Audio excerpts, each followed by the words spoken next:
Tudo ótimo, já estamos higienizadas e respeitando o distanciamento. Em um local arejado e adequado para que a gente consiga passar todas as informações para você que está do lado daí. Então, vamos para a aula?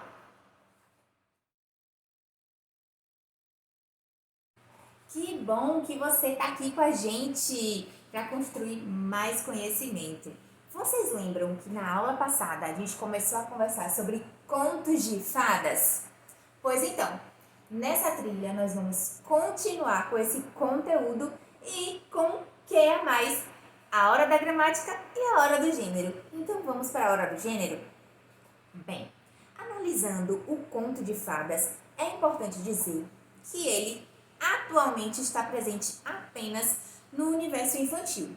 Mas lá na história dos contos de fadas, ele foi criado para o público adulto, lá no século XVI, século XVII. Depois, ele foi reformulado por vários autores. E hoje, através do Walt Disney, a gente conhece várias histórias incríveis, vários contos de fadas incríveis. E esse nominho, galera, conto de fadas, ele veio esse nome por quê? Porque ele foi criado por uma civilização celta-bretã. E eles tinham uma adoração a fadas, né? Era um ser fantástico, um ser de extrema importância para eles. Então, por isso o nome conto de fadas. Pode ou não ter a presença de fadas nesses contos, como vocês mesmos sabem e como a gente já viu na nossa aula online. Tem muitos contos que não apresentam nenhuma fada, porém apresentam outros seres místicos ou outras formas de elementos de magia dentro da história, como a Bela e a Fera, a Rapunzel, com aqueles cabelos que cresciam como mágica, a Cinderela e o seu sapatinho de cristal. Então, quando a gente para analisar quais contos de fadas eu conheço e selecionar quais são os elementos místicos desses contos de fadas, a gente percebe que nem todos os contos vão ter fadas. Alguns vão ter, outros não vão ter. E além disso, esses contos de fadas possuem personagens pertencentes à realeza, como reis, rainhas, príncipes e princesas. Um herói ou uma heroína que também tem como foco realizar algum desejo, está ali em busca de um ideal, encontrar um príncipe encantado, parar de sofrer e viver feliz para sempre. Mas para alcançar esse ideal, esse personagem vai enfrentar desafios e obstáculos.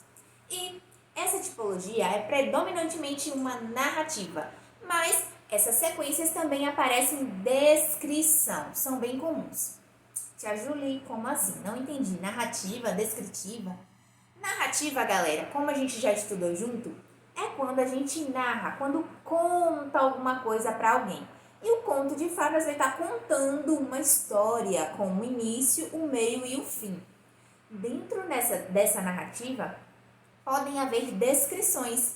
Descrições de uma localização, descrições de uma vestimenta, descrições de algo que está acontecendo naquele momento. Então, por isso que a gente fala narrativa e descritiva. E vale lembrar que seguem uma sequência clássica da estrutura textual que a gente tanto conversa nas nossas aulas. Início, introdução, meio, desenvolvimento e fim, conclusão. Tia Julie, e qual é a função do conto de fadas?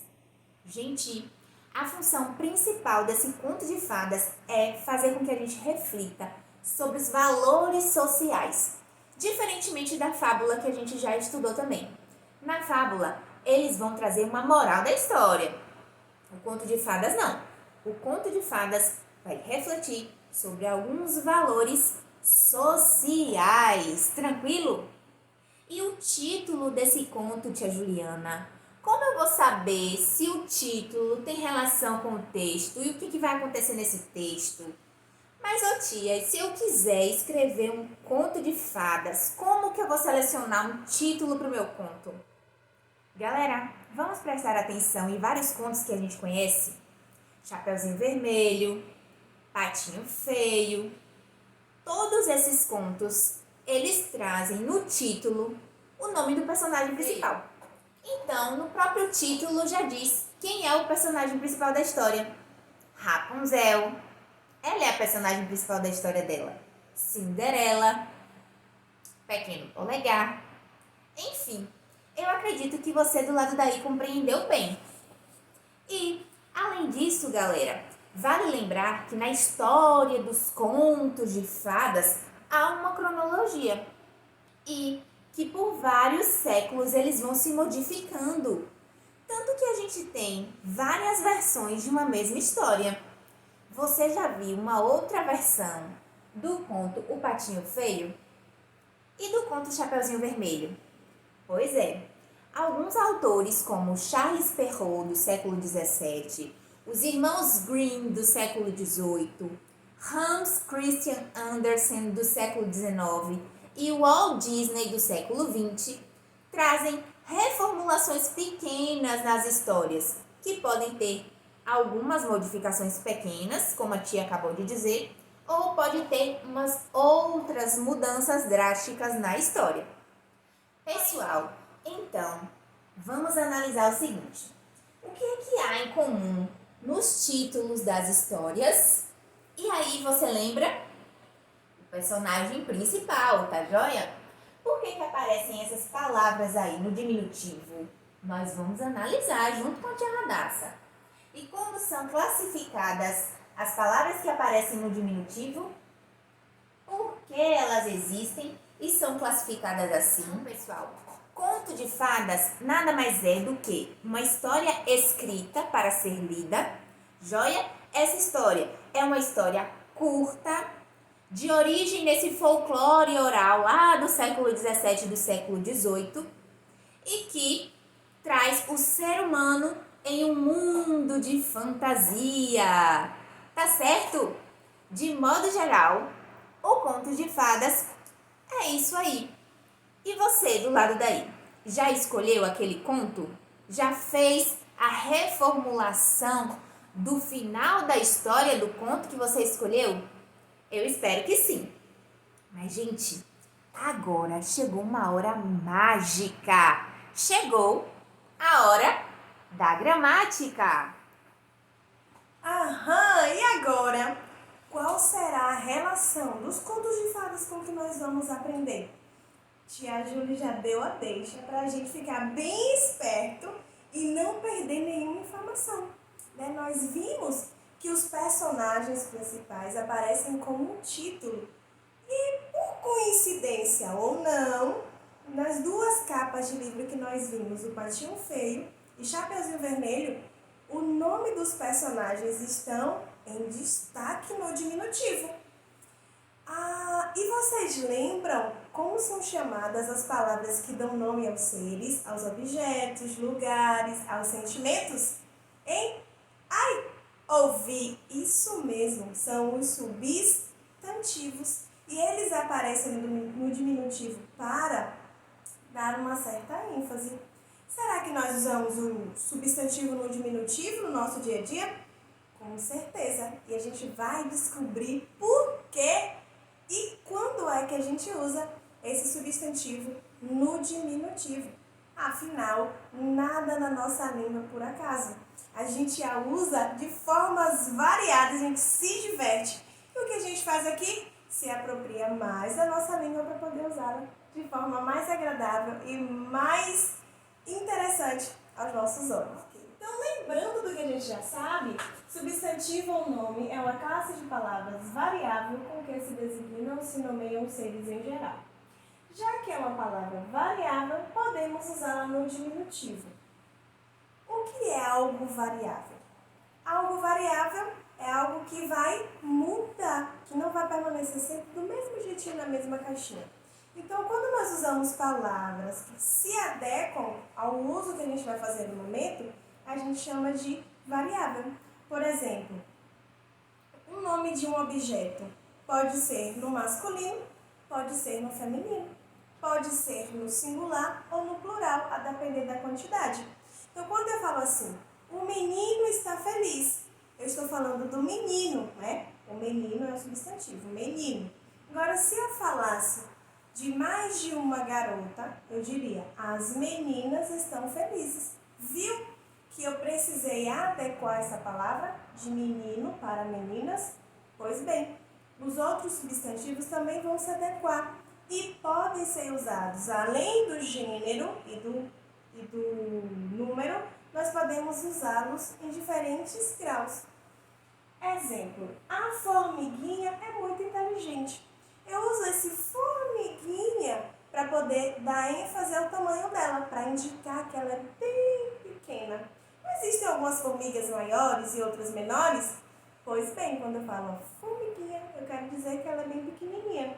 E aí a gente já sabe uma função. Nós usamos o diminutivo para dar ênfase ao tamanho do ser ou do objeto.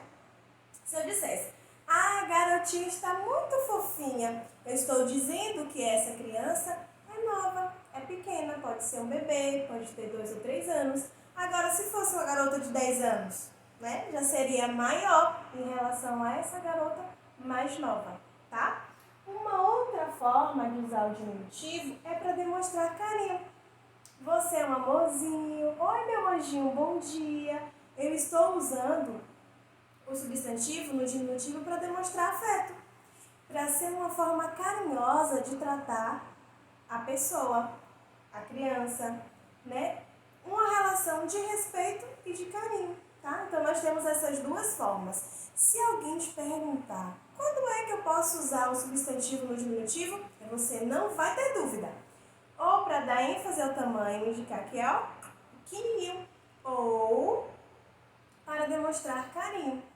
Além do substantivo, existem outras palavras que podem estar no diminutivo, tá? Se eu dissesse João é fofinho, esse fofinho já não é mais o substantivo, porque eu estou dando uma qualidade para João, tá? Então não vamos esquecer, o substantivo ele vai estar no diminutivo sempre que a gente quiser, tá? Por isso que o substantivo é uma palavra variável. E aí, já guardou na cuca essa informação? Eu tenho certeza que sim. Não podemos esquecer de guardar na cuca também uma outra informação. Para formar o diminutivo, eu tenho duas terminações. Tenho a terminação inho, I-N-H-O, ou I-N-H-A, depende do gênero, ou zinho, tá? E quando é que a gente usa um ou outro? Quando a palavra exigir que a gente forme um zinho, né? Porque não tem o S no finalzinho. Por exemplo, a palavra amor. Não é amorinho, tá? É amorzinho. Então a gente usa o Z, porque a palavra que a gente criou nova não tem o Z, tá? Então só tem essas duas terminações. Ou inho e inha, dependendo se for masculino ou feminino, ou zinho e zinha, tá? Fácil, né? Só tem duas formas. Tem coisas que são mais complexas. Bom, eu já sei que você já gravou. Ou inho, ou zinho. Ou inha, ou zinha. Ok? E aí, divininho, você do lado daí, curtiu a nossa aula de hoje? Esperamos que sim, tá? Um beijo e até logo!